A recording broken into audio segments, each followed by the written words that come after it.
Основной модуль, первый день, и скорее всего все это будет полу одним кадром. Что значит полу? Вот смотрите, работает ультраширик. Это значит, что ничего я вырезать не буду. Съемка, разумеется, против солнца, плюс еще туман. И вот так вы сможете снимать себя перед выездом. Но начнем. Ну что, основной модуль и начнем. Разумеется, все будут делать видео, как играются с багажом. И в лифте тоже. Вы снимаете себя в лифте на фронталку и, наверное, закончите ролик, потому что фронталка пиксель 9, не фонтан. Продолжение раскаталова. То есть играемся все еще с багажом, что, в принципе, в аэропорту тоже будем делать. Это основной модуль. И это ультраширик. Ультраширик. И вот поездка началась. В машине себя сможете вот так снимать, но здесь опять же не супер освещение, и поэтому фронталка печалит слегка. Ультраширик, ну что, 3 часа поездки я снимать не буду, но в целом через 3 часа я буду в аэропорту, а это пиксель 9. Вот и практически пролетели 2 часа, а виды плюс-минус одинаковые. Но, как говорится, дождя главное нет. Ну что, 4К 60 FPS, аэропорт. И впервые в жизни я забыл деньги. Хорошо, что есть сканы. Ультраширик, штатное прохождение регистрации. Основа.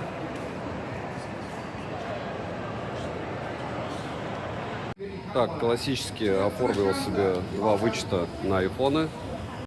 Ты возвращаешь налог, когда улетаешь. Обычно без проблем. То есть вот 2 бумажки одобряешь, потом наличные берешь уже после таможни. Так, деньги поменял, можно идти дальше. Так, основной модуль, вот с таким я сталкивался в Турции. Это ультраширик. Для того, чтобы вернуть tax-free, tax-refund, точнее налоги, необходимо отстоять в очереди. То есть, если очередь на оформление бумажки маленькая, то на очередь на получение денег большая, и очень часто еще закрываются окошки. В Турции такая же беда была. Теперь фронталка, также 4К 60 FPS. В общем, если захотите возвращать, приходите заранее. Приезжайте заранее, до рейса. У меня еще 2 часа. Уж как-нибудь дождусь своих денег. Ну и, конечно, Макдональдс перед катушками. Стоп, а где Макдональдс? Вон он. Так, ну что, все штатно. В аэропорту чуть-чуть дороже, но здесь, в принципе, дорого всегда. 1200 рублей. Вот, смотрите. О, кстати, и чеки можно даже смотреть. Так, фудблогинг. Фудблогинг, и смотрите, вполне возможно, вы снимете все это дело лучше. Это, кстати, вместе с картошкой выходит в 1200 рублей. Вот. Но вот так, 4К 60 FPS съемка на ультраширик. Это была на основе. Ну все, до выхода дошел. И, к слову, там еще была картошка и кофе.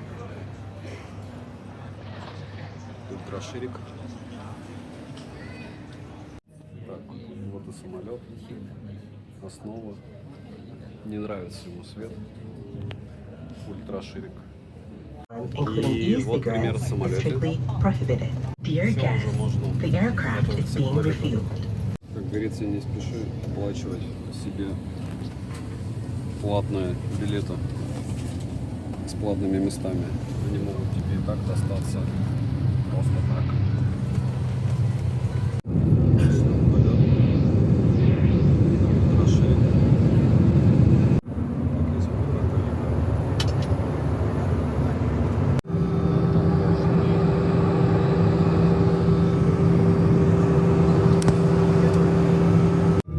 Фокусировки довольно сложно. Вот сейчас помогу пальцем. Ультраширик. Основа. Ну-ка. Пальцем. Так, ну что, основа. Как говорят, уже камера зеленит. На фото я согласен, но видео более-менее. В всяком случае, снимается все плавненько. Напоминаю, что японская версия, которая у меня дешевле, она обладает звуком на камере, и отрубать ее надо перепрошивкой, по-моему. Ну, в общем, не буду даже дезинформировать, потому что я заморачиваться не собираюсь. Это ультраширик. Фронталка. И, ну что, первая эмоция по поводу аэропорта. Неплохой, но попроще, чем в Бангкоке. То есть, допустим, краны не сенсорные, нужно нажимать. Все чуть-чуть больше поубито. И все. Так пока все норм. Фронталка работает. Народу много, но не так много, как в высокий сезон в Бангкоке. Очень похож аэропорт на ультраширик, на аэропорт в Абу-Даби. А вот это прикольно, можно посмотреть, как катаются самолеты. Тут переходом. Вообще ничего так.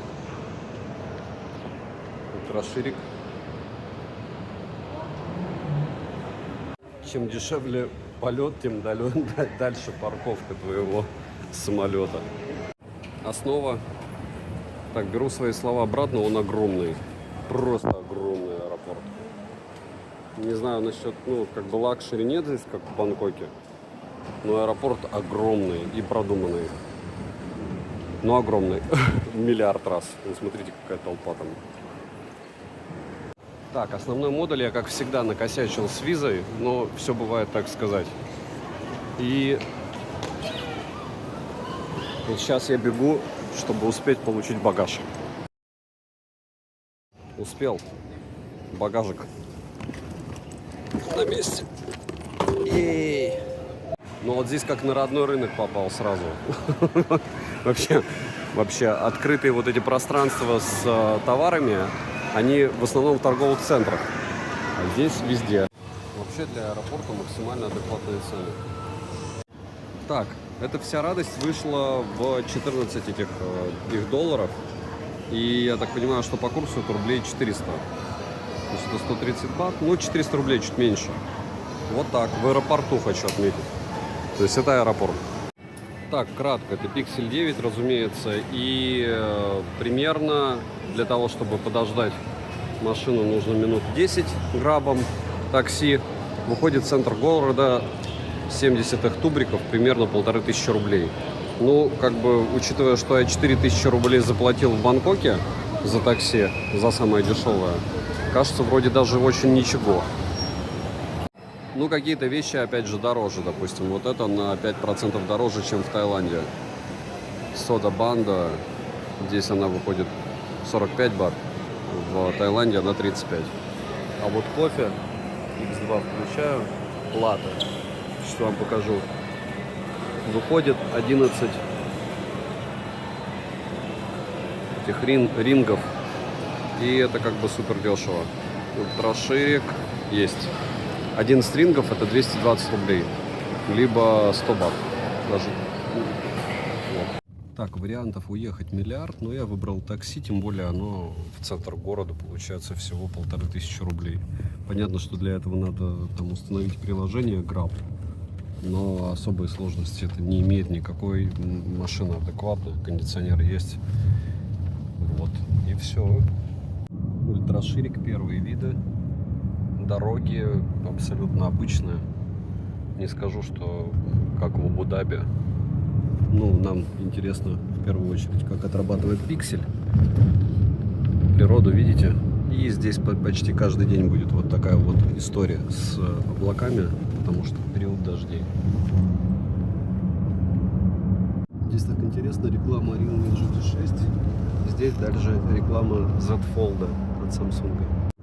Вот и самсунговские часы с X2. X2, X1. И здесь самсунговские телеки. А дальше Watch. Да, по-моему, а теперь Huawei, видите. Все это не на правах рекламы, хотя аксессуары у Huawei и Samsung топчик. Что-то недостроенное здесь. И автопарк такой, я скажу, скромный, кстати. Это вам не Объединенные Арабские Эмираты. То есть, да, машинки много интересных, но опять же, больше надежных таких. Видите, BMW всякие, Toyota старые. То есть, если брать, допустим, другую Азию, либо в Вьетнам, либо в Бангкок, на Таиланд, то там другая история чуть-чуть с машинами, ну, потому что им нужно раскачивать свой автопром. Здесь народ юзает вон по полной программе эконом-класс и не беспокоится. Так что здесь, скорее всего, они еще и дешевые. Вот так можете снимать поездочки из машины. Здание, конечно, шикарное. Может быть, кстати, на Пикселе еще один день проведу. Очень клево выглядит гроза. Я думаю, вы видите. И ультраширик очень бесполезен ночью. В принципе, как и фронталка. На фронталку переключаться нельзя, как в Samsung S24 Ultra. Какая погода у вас, куда вы собираетесь ехать? Вот у меня мозгов не было. Я не посмотрел, что дожди все 10 дней. Хотя я на неделю здесь, ладно. Ультраширик, место назначения башня. Основа.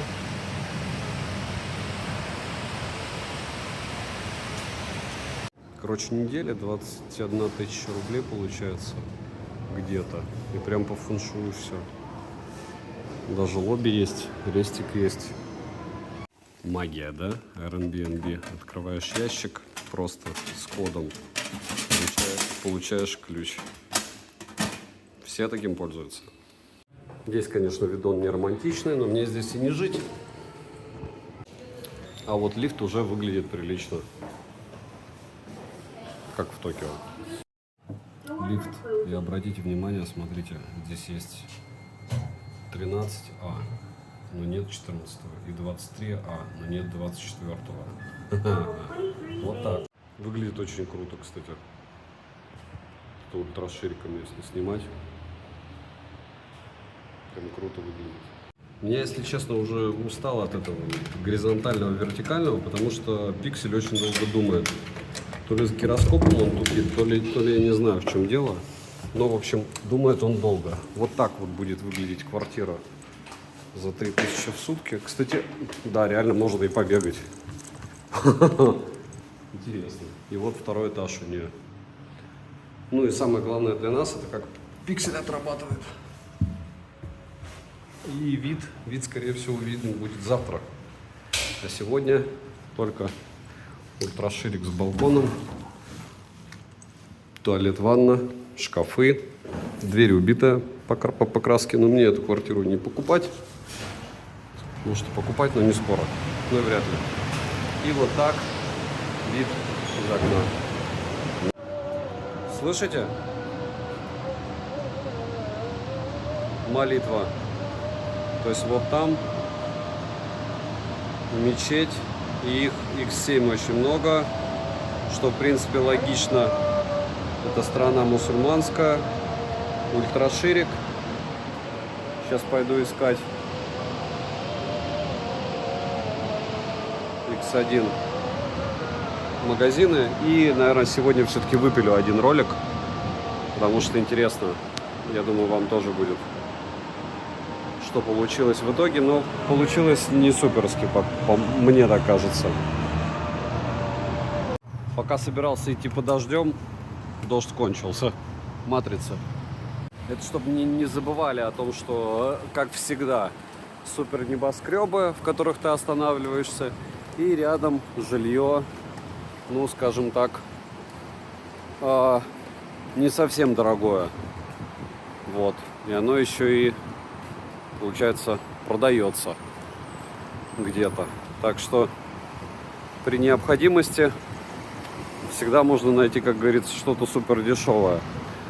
Главное потом найти в этом супер дешевом работу. Но единственный плюс огромный то, что все освещено. Хотя, опять же, я у центра. Сейчас посмотрим, что будет дальше. Но пока так. Пока интересно. Я думаю, вам тоже чуть-чуть. Куала-Лумпур. В общем, есть здесь что смотреть. Сразу. Да, такие виды прям местами. X2, X1. Я думаю, вам нравится. Так, надеюсь, я за музыку бан не получу, потому что, чтобы не получить за музыку бан, я буду разговаривать. Ну, вот такой вот освещение, но и ощущение, как будто ты в Индии, в которой при этом чисто, а ты не в Индии. Всего чего продают на рынке. И вот так это все выглядит. Ночью даже фонтан работает. Сори.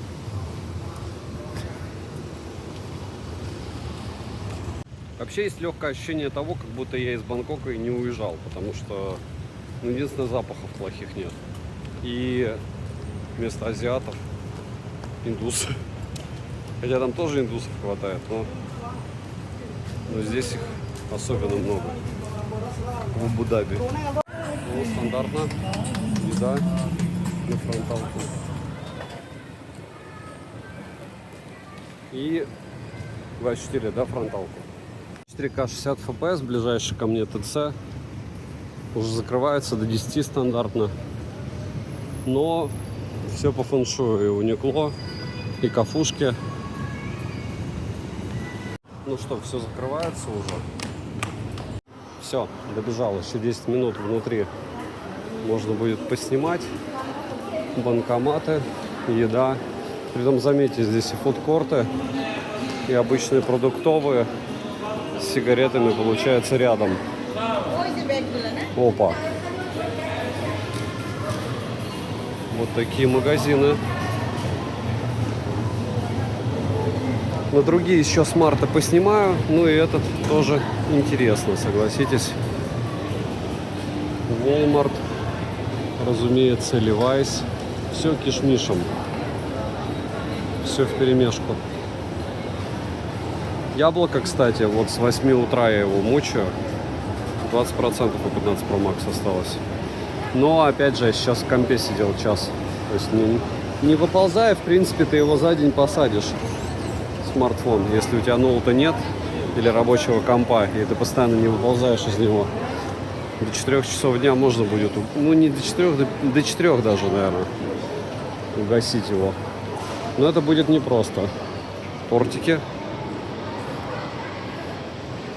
Такой вот супер длинный, но мне кажется супер полезный ролик про то, на что способен пиксель. И ультраширик, про который мне говорят, ну вот ты на него снимай, и тогда будет очень классно все выглядеть и красиво.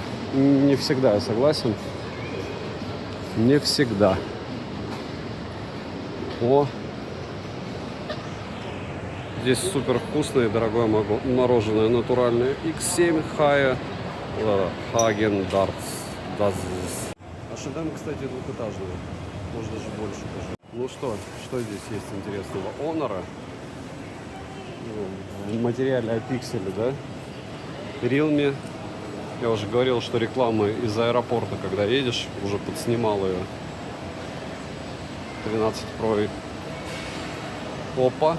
Видите, не закрывается. И здесь еще народ. Почему? Потому что они популярны здесь. Есть магазин аксессуаров. Все довольно, кстати, лояльно по ценам. Очень лояльно. Сотовая связь. Vivo, разумеется. Притом Vivo опять вот эти вот V40 как раз. То есть никаких там VX100S нету. С 40-ми я тоже никого не видел. My Gadget Plus. Это все лабутень. Разумеется, Samsung, но здесь никого.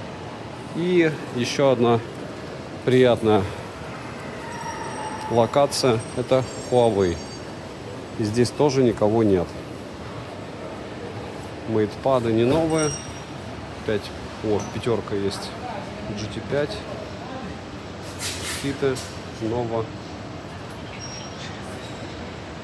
Ультры. Прошки. 70-ки. 5 Pro. В принципе, все это я купил. Очень интересно видеть магазины японские а-ля Nitori. Вот японские магазины. Я был в Японии, его не видел. Как так?